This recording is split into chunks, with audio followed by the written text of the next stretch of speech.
Section 24 of The Children of Odin. Recording by Elizabeth Klett. The Children of Odin, The Book of Northern Myths, by Padraic Colum. Part 4. Chapter 5. The Story of Sigmund and Sinfjotli. As Sigurd rode the ways of the forest, he thought upon Sigmund his father, on his life and his death, according to what Hjordis his mother had told him. Sigmund lived for long the life of the hunter and the outlaw, but he never strayed far from the forest that was in King Siggeir's domain. Often did he get a token from Signy. They two, the last of the Volsungs, knew that King Siggeir and his house would have to perish for the treason he had wrought on their father and their brothers. Sigmund knew that his sister would send her son to help him. One morning there came to his hut a boy of 10 years. He knew that this was one of Signy's sons, and that she would have him train him into being a warrior worthy of the Volsung breed. Sigmund hardly looked and hardly spoke to the lad. He was going hunting, and as he took down his spear from the wall, he said, "There is the meal bag, boy. Mix the meal and make the bread, and we will eat when I come back." When he returned, the bread was unmade, and the boy was standing watching the meal bag with widened eyes. "Thou didst not make the bread?" Sigmund said. "Nay," said the boy, "I was afeard to go near the bag. Something stirred within it." "Thou hast the heart of a mouse to be so frightened. Go back to thy mother, and tell her that not in thee is the stuff for a Volsung warrior." So Sigmund spoke, and the boy went away weeping. A year later another son of Signy's came.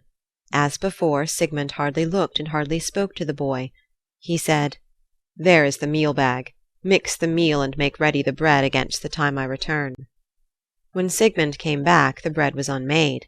The boy had shrunk away from where the bag was. "Thou hast not made the bread?" Sigmund said. "Nay," said the boy. "Something stirred in the bag, and I was afeard." "Thou hast the heart of a mouse. Get thee back to thy mother, and tell her that there is not in thee the stuff for the making of a Volsung warrior." And this boy, like his brother, went back weeping. At that time Signy had no other sons, but at last one was born to her, the child of a desperate thought. Him, too, when he was grown, she sent to Sigmund. "What did thy mother say to thee?" Sigmund said to this boy when he showed himself at the hut. "Nothing. She sewed my gloves to my hands, and then bade me pull them off." "And didst thou?" "Ay, and the skin came with them." "And didst thou weep?" "A Volsung does not weep for such a thing." Long did Sigmund look on the lad. He was tall and fair and great-limbed, and his eyes had no fear in them. "What wouldst thou have me do for thee?" said the lad. "There is the meal bag," Sigmund said. "Mix the meal and make the bread for me against the time I return." When Sigmund came back, the bread was baking on the coals. "What didst thou with the meal?" Sigmund asked. "I mixed it. Something was in the meal, a serpent, I think, but I kneaded it with the meal, and now the serpent is baking on the coals." Sigmund laughed and threw his arms around the boy. "Thou wilt not eat of that bread," he said. "Thou didst knead into it a venomous serpent." The boy's name was Sinfjotli. Sigmund trained him in the ways of the hunter and the outlaw. Here and there they went, taking vengeance on King Siggeir's men. The boy was fierce, but never did he speak a word that was false. One day when Sigmund and Sinfjotli were hunting, they came upon a strange house in the dark wood. When they went within, they found 2 men lying there sleeping a deep sleep. On their arms were heavy rings of gold, and Sigmund knew that they were the sons of kings. And beside the sleeping men he saw wolf skins, left there as though they had been cast off. Then Sigmund knew that these men were shape-changers, that they were ones who changed their shapes and ranged through the forests as wolves. Sigmund and Sinfjotli put on the skins that the men had cast off, and when they did this, they changed their shapes and became wolves. And as wolves they ranged through the forest, now and then changing their shapes back to those of men. As wolves they fell upon King Siggeir's men and slew more and more of them. One day Sigmund said to Sinfjotli, "Thou art still young, and I would not have thee be too rash. If thou dost come upon a company of 7 men, fight them. But if thou dost come on a company greater than 7, raise up thy voice as a wolf's cry, and bring me to thy side." Sinfjotli promised that he would do this. One day, as he went through the forest in his wolf's shape, Sigmund heard the din of a struggle, and he stopped to listen for Sinfjotli's call. But no call came. Then Sigmund went through the forest in the direction of the struggle. On his way he passed the bodies of 11 slain men. And he came upon Sinfjotli lying in the thicket, his wolf's shape upon him, and panting from the battle he had waged. "Thou didst strive with 11 men. Why didst thou not call to me?" Sigmund said. "Why should I have called to thee? I am not so feeble but I can strive with 11 men." Sigmund was made angry with this answer. He looked on Sinfjotli where he lay, and the wicked wolf's nature that was in the skin came over him. He sprang upon him, sinking his teeth in Sinfjotli's throat. Sinfjotli lay gasping in the throes of death, and Sigmund, knowing the deadly grip that was in those jaws of his, howled his anguish. Then, as he licked the face of his comrade, he saw 2 weasels meet. They began to fight one with the other, and the first caught the second at the throat, and bit him with his teeth, and laid him out as if in death. Sigmund marked the combat and the end of it. But then the first weasel ran and found leaves of a certain herb, and he put them upon his comrade's wound. And the herb cured the wound, and the weasel that was bitten rose up, and was sound and swift again. Sigmund went searching for the herb he saw the weasel carry to his comrade, and as he sought for it he saw a raven with a leaf in her beak. She dropped the leaf as he came to her, and behold, it was the same leaf as the weasel had brought to his comrade.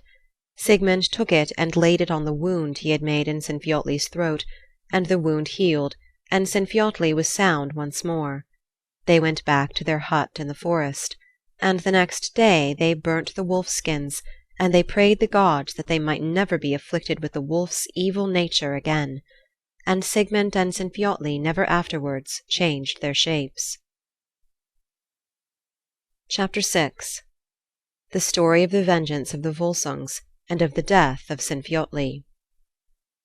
And now Sinfjotli had come to his full strength, and it was time to take vengeance on King Siggeir for the slaying of Volsung, and the dread doom he had set for Volsung's 10 sons. Sigmund and Sinfjotli put helmets on their heads, and took swords in their hands, and went to King Siggeir's hall. They hid behind the casks of ale that were at the entrance, and they waited for the men-at-arms to leave the hall, that they might fall upon King Siggeir and his attendants. The younger children of King Siggeir were playing in the hall, and one let fall a ball. It went rolling behind the casks of ale, and the child, peering after the ball, saw 2 men crouching with swords in their hands and helmets on their heads. The child told a servant, who told the king.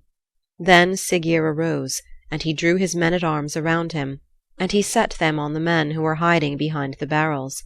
Sigmund and Sinfjotli sprang up and fought against the men of King Siggeir, but they were taken captives.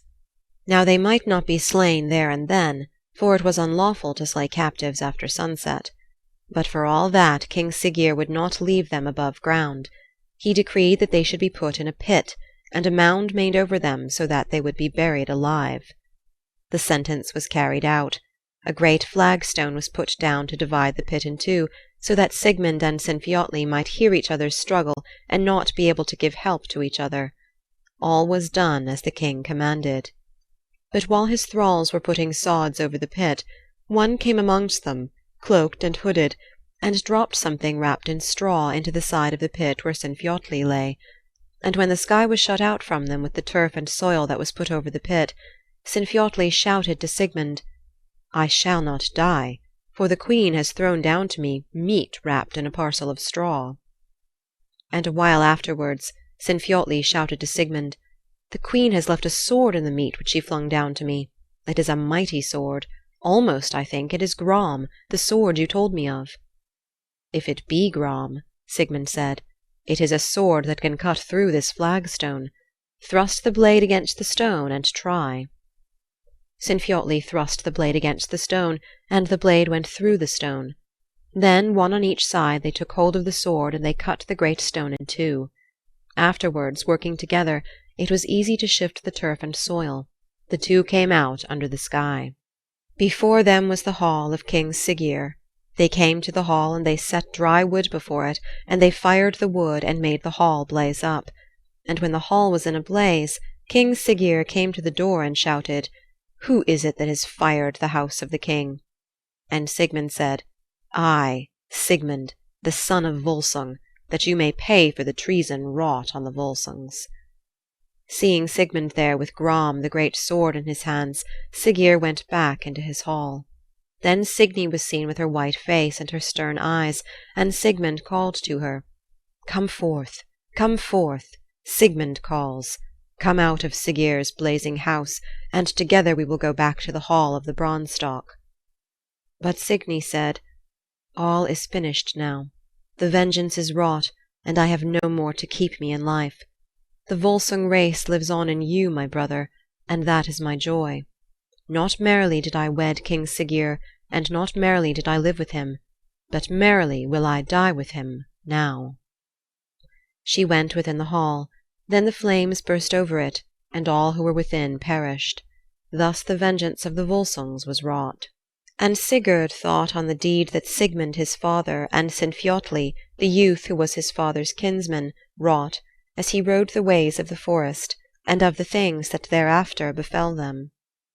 Sigmund and Sinfiotli left King Siggeir's land, and came back to the land where was the hall of the Branstock. Sigmund became a great king, and Sinfiotli was the captain of his host. And the story of Sigmund and Sinfiotli goes on to tell how Sigmund wed a woman whose name was Borghild, and how Sinfiotli loved a woman who was loved by Borghild's brother. A battle came in which the youths were on opposite sides, and Sinfiotli killed Borghild's brother, and it was in fair combat. Sinfiotli returned home. To make peace between him and the queen, Sigmund gave Borghild a great measure of gold as compensation for the loss of her brother. The queen took it and said, "Lo, my brother's worth is reckoned at this. Let no more be said about his slaying." And she made Sinfiotli welcome to the hall of the Branstock. But although she showed herself friendly to him, her heart was set upon his destruction. That night there was a feast in the hall of the Branstock, and Borghild the queen went to all the guests with a horn of mead in her hand. She came to Sinfiotli, and she held the horn to him. "Take this from my hands, O friend of Sigmund," she said. But Sinfiotli saw what was in her eyes, and he said, "I will not drink from this horn. There is venom in the drink." Then, to end the mockery that the queen would have made over Sinfiotli, Sigmund, who was standing by, took the horn out of Borghild's hand. No venom or poison could injure him. He raised the horn to his lips and drained the mead at a draught. The queen said to Sinfiotli, "Must other men quaff thy drink for thee?" Later in the night she came to him again, the horn of mead in her hand. She offered it to Sinfiotli, but he looked in her eyes and saw the hatred that was there. "Venom is in the drink," he said. "I will not take it." And again Sigmund took the horn and drank the mead at a draught, and again the queen mocked Sinfiotli. A third time she came to him. Before she offered the horn she said, "This is the one who fears to take his drink like a man. What a Volsung heart he has!" Sinfiotli saw the hatred in her eyes, and her mockery could not make him take the mead from her. As before, Sigmund was standing by, but now he was weary of raising the horn, and he said to Sinfiotli, "Pour the drink through thy beard."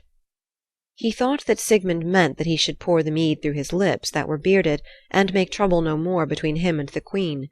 But Sigmund did not mean that. He meant that he should pretend to drink, and let the mead run down on the floor. Sinfiotli, not understanding what his comrade meant, took the horn from the queen and raised it to his lips and drank. And as soon as he drank, the venom that was in the drink went to his heart, and he fell dead in the hall of the Branstock. Oh, woeful was Sigmund for the death of his kinsman and his comrade. He would let no one touch his body. He himself lifted Sinfiotli in his arms and carried him out of the hall, and through the wood, and down to the seashore. And when he came to the shore he saw a boat drawn up with a man therein. Sigmund came near to him, and saw that the man was old and strangely tall. "I will take thy burden from thee." the man said. Sigmund left the body of Sinfjotli in the boat, thinking to take a place beside it. But as soon as the body was placed in it, the boat went from the land without sail or oars. Sigmund, looking on the old man who stood at the stern, knew that he was not of mortal men, but was Odin, All-Father, the giver of the sword Gram. Then Sigmund went back to his hall. His queen died, and in time he wed with Hiordis, who became the mother of Sigurd. And now Sigurd the Volsung, the son of Sigmund and Hiordis, rode the ways of the forest, the sword Gram by his side, and the golden helmet of the dragon's hoard above his golden hair. End of section 24.